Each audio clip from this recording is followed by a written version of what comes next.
Vous nous recevez ici à New York, comme se plaisent à dire les Américains, à quelques blocs du siège de l'ONU où a lieu cette semaine l'Assemblée générale des Nations Unies. On va évidemment revenir ensemble, tous les trois, sur les grandes questions qui agitent, qui bouleversent le monde en ce moment. Et je serai accompagné de mon confrère des RFI, Arnaud Pontus. Bonjour Arnaud. Bonjour Elisabeth et bonjour Monsieur le Président. Bonjour. Alors évidemment, on va revenir sur ce qui se passe ici. New York, capitale du monde, le temps d'une semaine, qui reçoit les présidents. Vous parlez, vous vous rencontrez, vous négociez aussi en coulisses, on va y revenir dans quelques instants, vous prononcez des discours. Évidemment, on va vous interroger sur la reconnaissance de la Palestine par la France.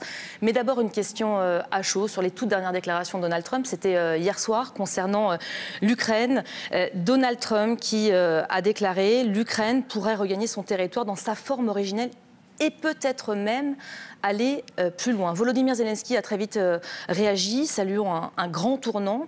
Et vous, Monsieur le Président, est-ce que vous vous félicitez de cette volte-face? Est-ce que vous le voyez comme ça déjà, comme une volte-face? Je pense à un message très clair du président américain pour dire que la Russie est sans doute plus faible, plus fragile que beaucoup ne l'ont dit, qu'il a pu parfois le penser. Tigre de papier, dit même le président Trump. Donc c'est intéressant de voir que l'analyse change. Et la deuxième chose, c'est de saluer la résistance des Ukrainiens et donc leur capacité d'abord à tenir leur territoire et donc peut-être à en reprendre. Les Russes ont gagné 1% depuis l'été. C'est peu. Non, les Russes, c'est considéré comme peu. Pour qu'on se dise bien les choses, février 2022, vous avez l'offensive russe qui arrive jusqu'à Kiev. Donc qui aurait pu prendre tout le pays. C'était cette opération spéciale qui devait durer 3 semaines. Il y a ensuite la contre-offensive ukrainienne qui est menée à l'été 2022. Et on commence à aider. Et le front se stabilise en novembre 2022. Depuis novembre 2022 jusqu'à aujourd'hui, 1% du territoire a été pris par l'armée russe. 1%. Depuis novembre 2022. C'est ça la réalité. Donc il y a énormément de Alors ce ne sont pas les chiffres qu'on a. On a 20% du territoire grignoté par l'armée russe et 1% depuis l'été. Vous avez presque 20% qui sont pris si on prend les choses depuis le début. Mais ce que je dis, c'est depuis que le front est stabilisé en novembre 2022 comme tel par les Ukrainiens. Jusqu'à aujourd'hui. Et donc ce qui vous montre qu'à partir du moment où le front a été stabilisé et où les Ukrainiens se sont mis à résister et où nous avons soutenu l'armée ukrainienne dans ses forces de résistance, elle a très bien tenu face à l'armée russe. Mais pour revenir sur donc ça veut dire qu'aujourd'hui, les États-Unis d'Amérique et le président Trump, très clairement, ont une perspective nouvelle.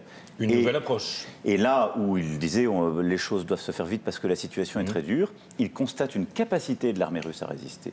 Il constate une capacité la capacité de l'armée ukrainienne à résister. Il constate notre capacité collective à faire encore davantage. Et je pense que c'est très important parce que les États-Unis d'Amérique sont des fournisseurs d'équipements défensifs et offensifs très importants. On ne peut pas se passer des Américains, très clairement.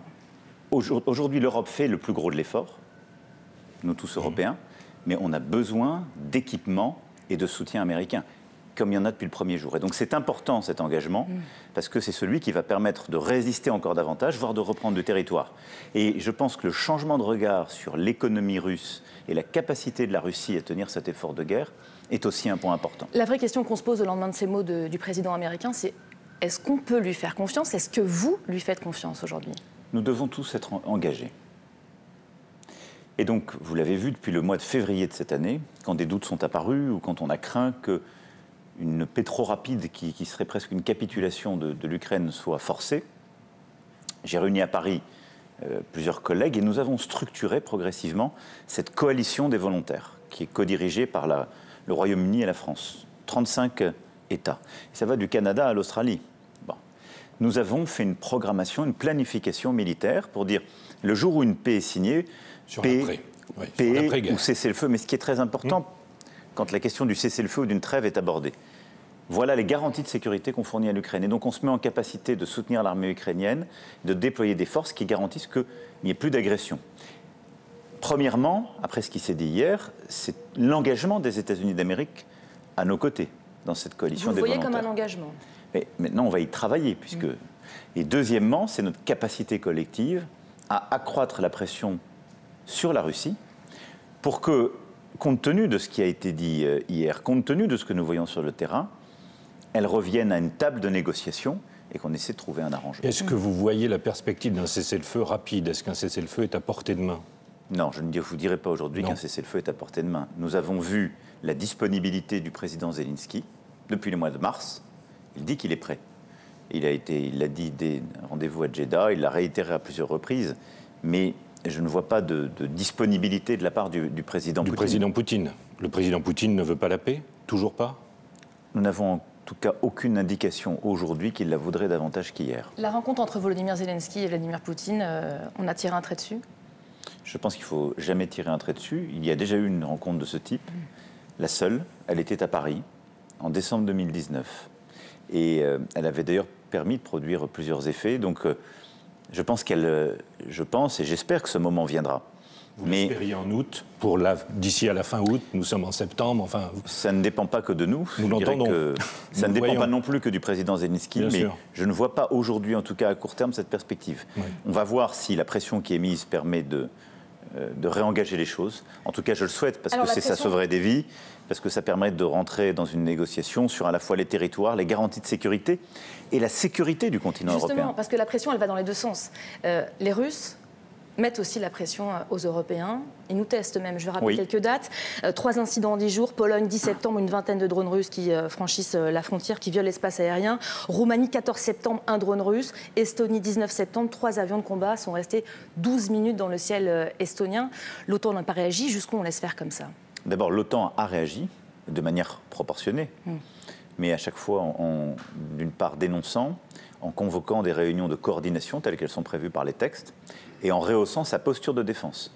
La France et le Royaume-Uni, par exemple, ont contribué en envoyant des rafales pour notre part supplémentaires pour la police de l'air en Pologne. Mais est-ce que c'est suffisant, Monsieur le Président? Face à ces provocations... Vous dites proportionné, ça vous semblait être la bonne réponse? Oui, parce qu'on voit bien que ce sont des tests. La question, on ne va pas ouvrir le feu face à cela. Donc, le Premier ministre polonais l'évoque. Il l'évoque s'il y a à nouveau des incursions. Si vous permettez que je le cite, Donald Tusk. Il a dit que son pays est prêt à abattre sans sommation tout objet volant violant son territoire. Est-ce que vous le soutiendriez dans cette perspective? D'abord, ce qu'a dit à juste titre le Premier ministre Tusk, c'est si les nouvelles violations apparaissaient. Oui. Mais face à ces tests en quelque sorte de crédibilité, je pense que notre réaction collective, elle a été proportionnée. Maintenant, il est tout à fait légitime que les États qui ont été aujourd'hui déjà touchés, et tous les autres, soient intraitables, et c'est ce que collectivement nous avons à être. Et donc, oui, bien sûr, c'est une posture de l'Alliance. S'il y avait à nouveau des provocations, ou un espace aérien ou terrestre qui devait être violé, il importerait de réagir. Les Américains nous soutiendraient? Les Américains sont partie prenante de ce traité qui prévoit un article de solidarité, ce fameux article 5. Et donc il faut quand même doser, en quelque sorte, si je vous entends bien, réponse proportionnée. Il y a tout de même un risque d'escalade ou une inquiétude que ça puisse mener à une escalade? Quel est l'objectif tel que je le vois de ce qu'a fait la Russie? C'est de nous dire, vous voulez soutenir l'Ukraine, vous apportez des garanties de sécurité. Moi, je vous signale par ces incursions que vous devriez mieux vous occuper de votre propre protection. Bon. L'exercice que nous avons fait de coalition des volontaires, il est compatible avec notre posture et notre défense à l'est de l'Europe. C'est ce qui a été vu en coordination avec l'OTAN. Et donc il importe de montrer qu'on sait tout à la fois protéger l'Ukraine parce qu'elle est aux avant-postes de notre sécurité collective et continuer à protéger nos espaces aériens. Donc oui, il importe d'être très clair, de réagir vite, ce que nous avons fait. Il importe de rehausser la posture, comme on dit, c'est-à-dire mettre plus de moyens, ce que nous avons fait et la France y a contribué. Et s'il y avait des nouvelles provocations, de monter d'un cran, parce que ça voudra dire que la Russie aura choisi de monter d'un cran. Je ne pense pas que ce soit son intérêt. Et je pense que notre... Pour être clair, pardon, Monsieur le Président, monter d'un cran, qu'est-ce que ça veut dire? Ça veut dire que si quelqu'un vous provoque à nouveau, vous devez réagir de manière un peu plus forte. Oui, donc je ne vais pas faire de politique fiction, parce que la capacité à être crédible dans ces affaires, c'est précisément de ne pas être trop lisible. Oui. Non mais, parce que sinon, il faut poser cette question d'abord aux Russes, qui ont l'initiative de l'agression. En tout cas, mais vous, votre posture aujourd'hui, en cas de nouvelles tentatives, de nouveaux tests, le niveau d'après, ce serait la réaction par le feu? C'est de faire ce que nous avons planifié, de manière très claire. Mais il en va aujourd'hui de la sécurité de l'Europe. Donc nous ne pouvons pas laisser installer l'idée que la Pologne, l'Estonie, la Roumanie seraient en situation de faiblesse. Parce que l'étape d'après, c'est l'Allemagne, puis nous. Donc il est important que nous soyons unis, que nous soyons crédibles. Et nous le sommes. Nous y avons mis les moyens. Maintenant, derrière tout cela, on voit bien que le chemin qui est souhaitable, c'est celui d'une Russie qui enfin prend conscience qu'elle est aujourd'hui dans une situation d'être une puissance de déstabilisation pour toute l'Europe, qui revient à la table des négociations et avec laquelle des accords sont trouvés sur l'Ukraine et avec laquelle, en quelque sorte, un nouveau pacte de sécurité est trouvé pour le continent européen. C'est ça ce que nous devons collectivement chercher. Dans cette affaire, depuis le début, la France essaie de trouver un chemin de paix. Quand vous êtes face à une puissance de déstabilisation qui choisit la guerre, simplement, vous devez monter votre posture, aider celui qui résiste, garder la crédibilité de vos positions pour ne pas être faible. Et pas qu'en Ukraine, on l'a vu en début de semaine avec vous. Votre discours à la tribune, c'est évidemment l'un des grands temps forts de cette semaine, pour vous, pour la France, pour les Palestiniens aussi. Vous avez beaucoup expliqué et commenté votre décision, votre choix, qui est de reconnaître l'État de Palestine au nom de la France. On le sait, ça a été une décision compliquée, difficile, il y a eu des tergiversations. Vous-même, je crois, depuis 2017, votre position a beaucoup changé. Cette question qu'on vous a déjà beaucoup posée, mais que les Palestiniens m'ont de nouveau soufflé à l'oreille des Palestiniens de Gaza, pourquoi ce calendrier? Pourquoi ce choix? Aujourd'hui, qu'est-ce qui vous a fait changer d'avis? D'abord, la position de la France n'a jamais changé. La France a toujours soutenu les deux États. Et même lorsque... Mais n'a jamais franchi le cap que vous venez de franchir. C'est tout à fait vrai, mais je dis juste parce que nous n'avons pas fait un tête-à-queue ou pas bougé stratégiquement. Et même quand plus personne n'en parlait, je recevais le président Mahmoud Abbas pour réaffirmer cela. Et quand beaucoup, y compris dans la région, avaient abandonné et ne parlaient plus des deux États. Donc la France a eu une constance à travers les alternances sur ce sujet. Pourquoi j'ai décidé, au nom de notre pays, de franchir cette étape? Il n'y a pas eu de tergiversation. Il y a eu une analyse profonde et surtout la volonté que cela déclenche une action utile. Ça a été toujours mon obsession. Ce n'est pas une reconnaissance symbolique. C'est une reconnaissance qui ouvre un processus qui permet un chemin de paix. Et cela, je l'ai décidé pour différentes raisons. La première, c'est qu'aujourd'hui, quel est notre objectif stratégique? Le premier, la libération des otages détenus par le Hamas. Et on voit bien que la guerre totale ne le permet pas, elle les met même en danger. C'est le cessez-le-feu, sauver des vies à Gaza et reprendre le travail humanitaire. Ceci n'existe que si derrière on arrive à faire le démantèlement et la démilitarisation du Hamas. Si vous voulez obtenir ces objectifs, il faut retrouver un chemin politique. C'est-à-dire qu'il faut sortir du cycle de la violence, où en quelque sorte on réduit tous les Palestiniens au groupe terroriste islamiste qu'est le Hamas. Et donc, stratégiquement, c'est pour ça que j'ai considéré que la reconnaissance était une nécessité à ce moment de la guerre. Deuxième chose, la reconnaissance, c'est le seul moyen d'isoler le Hamas. Le seul. L'armée israélienne... Tout le monde ne dit pas ça, les Israéliens disent ça, c'est un cadeau au Hamas. Je pars des faits. L'armée israélienne a restauré sa capacité de dissuasion dans la région. L'un des effondrements du 7 octobre, on a tous évidemment en tête à la fois les victimes, celles et ceux qui ont été fauchés et tués par cette barbarie terroriste, les blessés et les otages. Mais c'était aussi l'effondrement de la crédibilité d'Israël dans la région. Elle l'a restauré par des actions sécuritaires remarquables face à des cibles terroristes. Et elle a décapité l'organisation terroriste du Hamas. Vous nous dites que la guerre n'est plus utile aujourd'hui? Ce que je dis, c'est qu'elle a réussi cela. C'est un succès. Maintenant, est-ce que le Hamas est en train de disparaître par la guerre? La réponse est non. Vous avez, au moment où nous nous parlons, et les Israéliens partagent cette analyse, autant de combattants du Hamas qu'au début.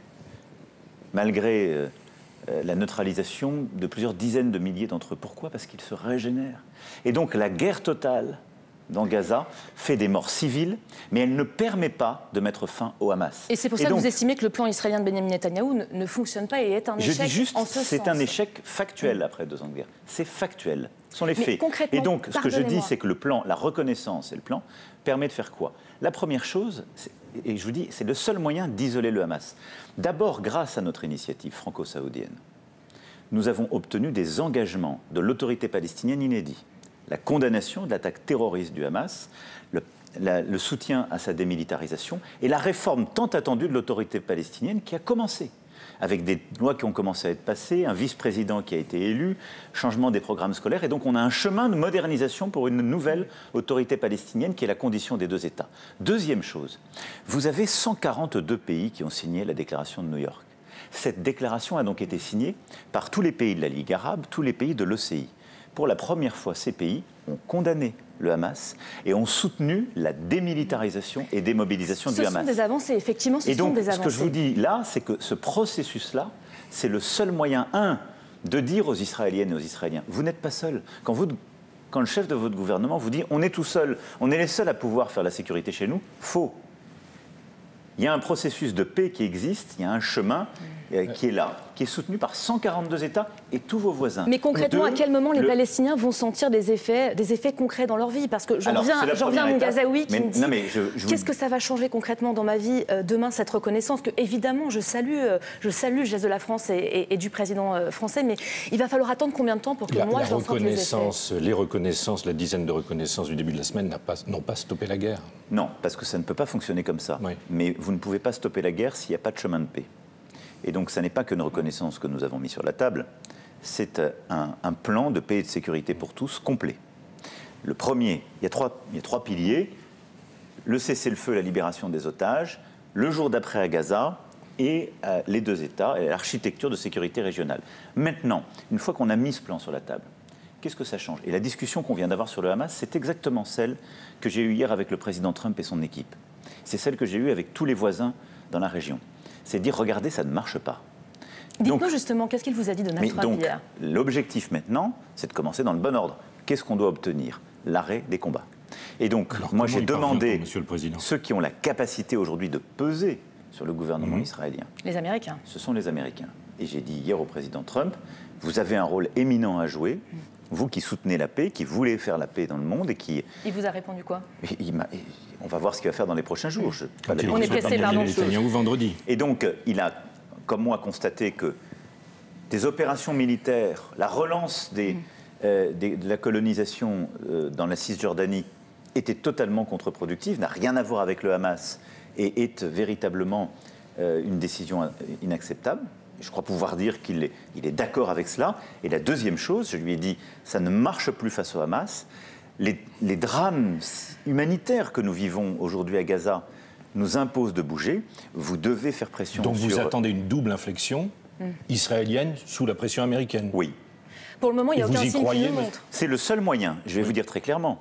La France, comme la plupart de ceux qui ont signé, mais nous ne livrons pas d'armes. Oui. Contrairement à ce que beaucoup de gens disent, la France contribue donc nous n'avons pas les cartes. C'est-à-dire à la sécurité d'Israël face aux missiles qui peuvent l'attaquer par des composantes. Nous ne livrons pas d'armes et nous ne participons pas aux opérations militaires. Ce que s'apprêtent à faire de nouveau les Américains. L'administration américaine veut faire voter au Congrès une nouvelle enveloppe pour une livraison de 6 milliards de dollars. Justement, ceux qui ont un moyen de pression très concret. Donc, il y a deux façons de faire. J'utilise les deux avec le maximum d'engagement et d'énergie, de convaincre les Israéliens et puis de convaincre les Américains de faire pression sur eux. Ensuite, si dans les jours qui viennent, les choses continuent à Gaza, nous tous, Européens, on aura aussi des responsabilités à prendre. Des sanctions? Évidemment. On ne peut pas laisser les choses... Mais vous voyez bien que les 27 sont divisés. Et quand je vois les choses, j'essaie de les changer. Oui, mais vous pensez que... Nous sommes tous confrontés à la même situation. L'analyse que je viens de faire est factuelle. Et donc tout le monde a sa sensibilité, son histoire. Vous pensez que la suspension de l'accord d'association, puisque c'est de ça dont on parle avec les 27, vous pensez aux Allemands? Vous pensez aux Allemands quand vous parlez de tout le monde a son histoire? Je pense à tous les pays d'Europe, chacun a son histoire. Et je l'ai dit, nous le faisons avec beaucoup d'amitié. D'ailleurs, le chancelier Merz a changé très profondément la position allemande. Cet été, il a eu des positions sur Gaza extrêmement fortes. Donc il y a encore du travail, et vous y œuvrez. Mais encore une fois, je vous dis ce qu'on fait si ça devait dévier. Mais moi, le scénario, le cœur du travail que nous sommes en train de faire, c'est pas de faire de la politique fiction, c'est de dire on a travaillé pour qu'il y ait ce plan. Ce plan, il est inédit. Et on a déjà obtenu des avancées. Celle que je viens d'évoquer de l'autorité palestinienne, celle des voisins. Jamais on n'avait engagé tous les États de la Ligue arabe et de l'OCI sur un processus de démantèlement et de démilitarisation du Hamas. Oui. On l'a sur la table. Donc tout ça, ce sont des acquis. Maintenant, fort de ça, il faut qu'avec les Américains, on travaille, ce qu'on a commencé à faire. Et avec les Israéliens aussi. Pour qu'il y ait justement un plan qui soit porté par les États-Unis d'Amérique. Et donc là, comme souvent d'ailleurs dans l'histoire de cette question, il y a une convergence euro-arabe. Les propositions que nous avons faites, les 3 pages que nous avons remis aux États-Unis d'Amérique, qui sont la substantifique moelle de la déclaration de New York, c'est le cœur d'un plan euro-arabe de paix. Maintenant, les États-Unis d'Amérique vont l'absorber, si je puis dire. Il y a eu hier une réunion très importante avec tous les pays de la région et quelques autres, comme l'Indonésie et autres, qui sont très attachés à la question palestinienne, et les États-Unis. Ils vont maintenant mettre sur la table un plan, et je crois que la stratégie du président Trump va être de soumettre ce plan à Israël, au Hamas. Et ce plan, là aussi, doit avoir comme première étape la fin des combats et la libération des otages.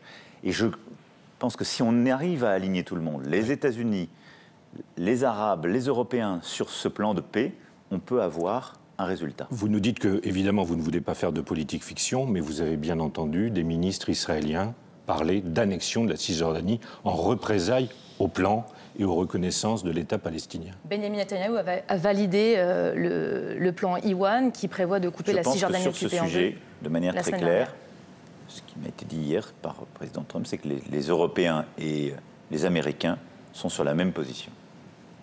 Donc il ne faut pas arriver à l'annexion de la Cisjordanie. Résolument pas. Ce sera une ligne rouge pour vous? Oui, mais ça a été aussi évoqué. C'est la fin des accords d'Abraham, par exemple, qui est un des acquis de l'administration Trump 1. Les Émirats arabes unis ont été très clairs, et c'est, je crois, aussi une ligne rouge pour les États-Unis d'Amérique. C'est à eux de l'exprimer. C'est une crainte véritable que vous avez, c'est la possibilité de l'annexion de la Cisjordanie. Mais comme vous, j'écoute ce qui est dit, et on aurait tort de prendre à la légère parfois ce qui est dit. Les déclarations. Et une des raisons pour lesquelles nous avons, en juillet, confirmé la volonté de faire maintenant la reconnaissance de la Palestine, c'est aussi parce qu'en juillet, la Knesset a voté une résolution en Cisjordanie. Et ce qui montre bien que l'objectif de certains n'est pas du tout de lutter contre le groupe terroriste du Hamas. Le Hamas n'est pas en Cisjordanie. Le Hamas n'est pas en Cisjordanie. C'est de saper la possibilité d'un chemin politique.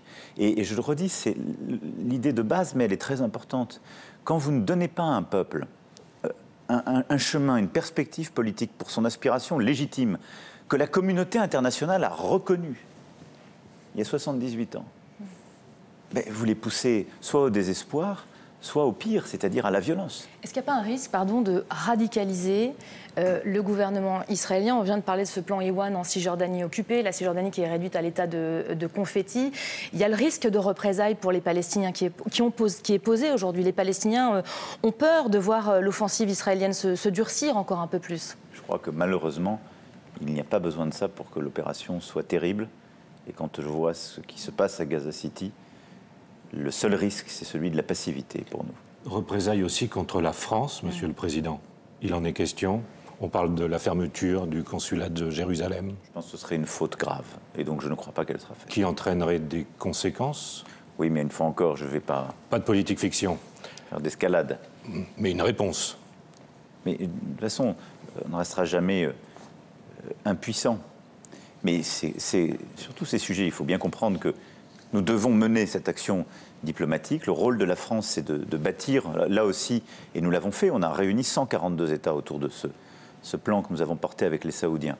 Et donc c'est de montrer, et je veux le dire ici, parce que la France, avec l'Arabie saoudite, a porté une initiative politique qui est majoritaire dans le concert des nations. Ce n'est pas si courant dans le monde où on vit. Et où tous les États de la région ont endossé ce plan. Donc c'est pour ça aussi que je veux en souligner l'importance, la force, et le fait que c'est déjà un processus diplomatique qui a commencé. Mais nous ne sommes pas des acteurs. On n'est pas en train d'équiper, d'armer ou de combattre. Et donc, c'est aussi, je dirais, la force et les limites de la diplomatie dans ces moments-là. Il faut qu'elle exerce suffisamment de pression pour que les armes cessent. Vous parlez de diplomatie, est-ce que vous parlez encore à Benjamin Netanyahou? On a vu les propos échangés ici et là. Est-ce que vous vous parlez encore? Je l'ai eu. Vous avez essayé d'expliquer votre démarche aux Israéliens. Ça a été compliqué. J'ai fait transmettre aussi ce papier et ce plan de paix. Et j'ai du respect pour l'État d'Israël, pour les Israéliennes et les Israéliens. J'ai même de l'amitié pour ce pays. Et pour Benjamin Netanyahou, votre et j'ai du respect pour le Premier ministre Netanyahou, qui est le dirigeant légitime d'Israël.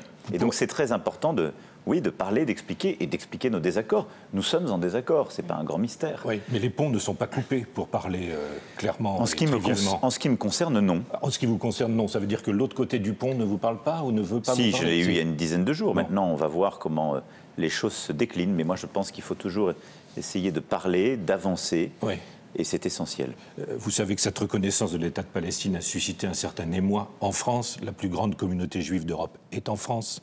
500 000 personnes. On entend des Français juifs s'inquiéter, s'indigner. Est-ce que vous comprenez ce désarroi? D'abord, je le dis parce que tout ça s'est passé, c'est le hasard du calendrier onusien qui ne m'appartient pas. Oui, avec Rosh Hashanah, le nouvel an juif. Au moment de Rosh Hashanah, oui. Et donc je veux dire, présenter mes vœux. Et mais vous avez raison de rappeler que ça aurait dû être le 18 juin. Et donc ce calendrier n'est pas choisi par votre serviteur. Ensuite, j'ai passé beaucoup de temps à essayer d'expliquer, parfois à convaincre, d'autres fois moins, mais je l'ai fait avec beaucoup de respect. J'ai expliqué la position de la France. Certains ne sont pas d'accord, certains le comprennent et le soutiennent, et d'autres considèrent qu'il aurait fallu attendre. Et il y a moins de 30% des Français qui sont d'accord avec cette reconnaissance sans contrepartie. D'abord, deux choses. Je me méfie des sondages. Il y a eu un sondage qui est sorti hier pour dire que 53% des Français étaient pour. Donc les gens font les sondages en fonction de ce qui les arrange sur ce sujet. En tout cas, c'est un sujet qui divise quand même. Non, mais et ensuite, on ne fait pas de la diplomatie sur ces sujets en voulant faire de l'électoralisme. Et je ne le fais pas pour cela. Oui, mais au demeurant, je n'ai pas d'échéance. On entend quand même qu'ils sont choqués par le fait que vous n'ayez pas poser la libération des otages comme une condition préalable. Je n'ai pas fini, et c'est le plus important, bien sûr. Sur nos compatriotes qui peuvent être de confession juive ou qui sont parfois franco-israéliens. Et vous avez raison de dire que la France s'enorgueillit d'avoir la première communauté juive d'Europe, en même temps que nous avons la première communauté musulmane. Musulmane d'Europe aussi, oui. Et notre pays se tient. Voilà. Les conditions que j'ai toujours posées, je les ai mises pour l'ouverture d'une ambassade française en Palestine. Mais il faut être clair, si le fait même de reconnaître la Palestine avait des conditions préalables, et c'est aussi pour ça que ces derniers mois ont été importants, qui étaient en particulier la libération des otages. Le Hamas ne veut pas la libération des otages. Et d'ailleurs, le Hamas, contrairement à ce qui est dit, ne veut pas des deux États. Il ne l'a jamais voulu, il veut la destruction d'Israël. Mais le Premier ministre Netanyahou ne cherche pas avant tout la libération des otages. Il sacrifie les otages aujourd'hui. Mais sinon, il n'aurait pas lancé une opération terrestre sur Gaza City, où nul ne sait s'il y a des otages. Sinon, il n'aurait pas décidé des frappes qui ont divisé l'État sécuritaire israélien sur Doha, où étaient en cours les négociations sur la base d'une proposition américaine entre les négociateurs du Hamas, du Qatar, de l'Égypte, des États-Unis et d'Israël. Donc, vous voyez bien que si c'est la condition préalable, on se met en situation de la laisser à des gens dont ce n'est pas l'objectif. Donc nous avons un objectif absolu, qui est, je dirais même, avant tout cela, ce n'est pas une condition, c'est notre objectif absolu, c'est la libération des otages et le cessez-le-feu. Et je le dis parce que nous sommes inattaquables en la matière. J'ai été l'un des premiers chefs d'État à aller en Israël dès octobre 2023, à prendre dans mes bras les familles. La France est le seul pays au monde, même Israël ne l'a pas fait, qui le 7 février 2024 a fait une journée de commémoration pour les victimes et les familles. Je n'ai cessé de recevoir les familles. Donc, je veux le redire ici avec beaucoup de force, la libération des otages est pour nous l'élément absolu, indépendamment même de tout ce plan, même si tout ça ne devait pas marcher. C'est ce pourquoi on continuera de se battre. Et le cessez-le-feu à Gaza, parce que rien ne justifie ces vies aujourd'hui fauchées. Donc ça, c'est le point clé. Maintenant, au-delà de tout cela, nous sommes confrontés à un antisémitisme. En France, en Angleterre, en Allemagne, aux États-Unis d'Amérique. Qui a flambé après le 7 octobre. Qui a commencé malheureusement depuis des années, qui est une nouvelle forme d'antisémitisme, qui est irriguée par certaines forces politiques, qui est poussée par aussi un radicalisme religieux islamiste, et qui rend la vie impossible à trop de nos compatriotes. Et qui rend la vie impossible de manière sournoise. Ce sont des enfants qui doivent quitter leurs écoles, ce sont des familles qui quittent leur quartier, ce sont des gens qui sont agressés gratuitement, qui ne peuvent plus porter la kippa, qui ne peuvent plus mettre leurs enfants là où ils souhaitent les scolariser. Et donc, face à ça, évidemment, c'est mobilisation collective, parce qu'il en va de la République. Mais ça n'a pas commencé, ça n'est pas lié à la reconnaissance. C'est un mensonge de dire cela. Donc, nous n'avons jamais cessé de nous mobiliser. D'abord en mettant des forces inédites pour protéger les synagogues, les lieux les plus sensibles. J'ai rehaussé cette posture dès après le 7 octobre 2023. Ensuite, c'est de nous mobiliser sur tous les aspects. L'éducation nationale, nous avons tenu des assises il y a quelques mois. L'éducation nationale a renforcé les mesures justement pour protéger les familles, les enfants, et il en est de même dans le supérieur. Nous avons changé la loi pour que l'antisémitisme soit mieux combattu dans l'enseignement supérieur. Et nous venons de prendre une circulaire pénale pour que la justice passe plus vite lorsque des actes antisémites sont justement identifiés. Donc tout ça pour vous dire que oui, il y a un antisémitisme en France et en Europe. Oui, cet antisémitisme, il est l'antithèse de la République. Et donc, en même temps que nous faisons cette reconnaissance, que nous œuvrons pour la paix au Proche-Orient, nous devons redoubler d'efforts pour lutter contre l'antisémitisme et pour lutter d'ailleurs contre toutes les formes de discrimination. Le temps passe vite, pardon, Monsieur le Président. Rebâtir l'unité. On a d'autres grands dossiers, d'autres grandes questions à vous poser, notamment sur l'Iran. Je crois que vous rencontrez le président iranien juste après notre entretien. Une question qui nous intéresse évidemment, nous, RFI et France 24. On voudrait parler du sort des otages français, Cécile Kohler, Jacques Paris, Lennart Monterlo. Le 11 septembre dernier, le chef de la diplomatie iranienne a annoncé qu'un accord d'échange de prisonniers était dans sa phase finale. Demain, en France, les proches de ces otages vont se rassembler et sont très inquiets. Est-ce que vous pouvez les rassurer et leur dire qu'ils seront bientôt de retour en France? D'abord, je vais ici redire mon soutien aux familles, évidemment, et le fait que la France n'abandonne aucun de ses enfants. J'ai eu l'occasion de les voir et mes équipes, le Quai d'Orsay, sont en permanence en contact avec les familles. Il y a un travail ardent et constant que nous menons, qui a permis la libération précédemment de plusieurs de nos otages. Est-ce que vous allez en parler avec le président iranien tout à l'heure? Bien sûr. Bien sûr, c'est toujours mon premier sujet. C'est votre premier sujet à chaque fois. Je lui dis de toute façon, c'est les conditions de la confiance. Donc je ne peux pas l'accepter. Et donc voilà, nous les informons de manière très précise de choses que évidemment je ne peux pas partager ici à l'antenne. Mais vous avez des nouvelles d'eux? Nous avons des nouvelles. Ça a été très dur d'avoir des visites consulaires. Au moment des frappes, il y a eu... Bon, les prisonniers ont été... Une grande inquiétude à ce moment-là. Les otages ont été déplacés avec d'autres prisonniers parce qu'ils sont dans la prison d'Evin. Mais après, je suis ici très prudent aussi parce que, je pense que moins on en dit publiquement, plus on est efficace. Mon objectif est d'être efficace et d'obtenir leur libération. Je veux redire aux familles notre affection, notre mobilisation.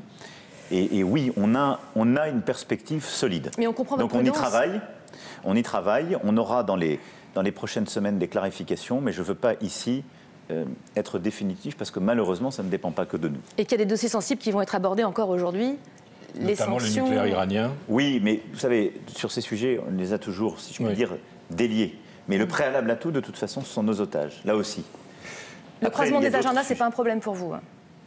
Mais de toute façon, les choses sont connues et nous n'avons pas façayé sur ce sujet. Bon, on l'a compris, votre agenda new-yorkais est très chargé. Nous étions engagés à tenir 30 minutes. On vous a évidemment retenu un peu plus, mais on vous libère. Je voulais juste quand même vous dire sur le sujet, puisque je ne voudrais pas du nucléaire iranien, que la France aussi agit. Puisque, bon, pour que avec ce le soit clair Royaume-Uni, pour nos auditeurs et téléspectateurs, possibilité que les sanctions soient réinstaurées à partir de dimanche. C'est ce qui était prévu par ce qu'on appelle le JCPOA, cet accord signé il y a maintenant 10 ans. 10 ans, oui. Et donc la France, le Royaume-Uni et l'Allemagne ensemble ont cette possibilité de réactiver ces sanctions, ce qui est un levier de pression. Ce qui a été activé en donc août. nous avons donc la mécanique a été enclenchée. Nous sommes dans la phase finale avant que ça ne se déclenche. Et donc là, nous avons un travail à la fois technique et très important. J'ai vu hier le directeur général de l'Agence internationale de l'énergie atomique, M. Grossi. Je verrai tout à l'heure le président iranien. On a eu un travail très intense avec nos partenaires américains sur ce sujet. Et notre objectif, c'est d'essayer d'obtenir des résultats, c'est-à-dire le retour des enquêteurs et des résultats très concrets pour nous redonner de la visibilité sur l'impossibilité de l'Iran de se doter d'une arme nucléaire. Si on obtient ces résultats, peut-être que les prochaines heures permettront d'avoir... La fenêtre de tir est très courte, là. Il y a 4 jours avant le retour des sanctions. La fenêtre de tir réelle, elle est de quelques heures. Et donc, c'est les discussions vous nous dites d'aujourd'hui. qu'il y a tout de même une possibilité que les sanctions ne soient pas réinstaurées. Il y a une possibilité si l'Iran fait ce dernier geste. La journée d'aujourd'hui va nous le dire. Sinon, elles seront réinstaurées. Merci, Monsieur le Président, d'avoir accordé cet entretien à nos deux chaînes. Merci beaucoup. Merci. Et Monsieur le Président. À vous qui nous avez suivis sur RFI et France 24.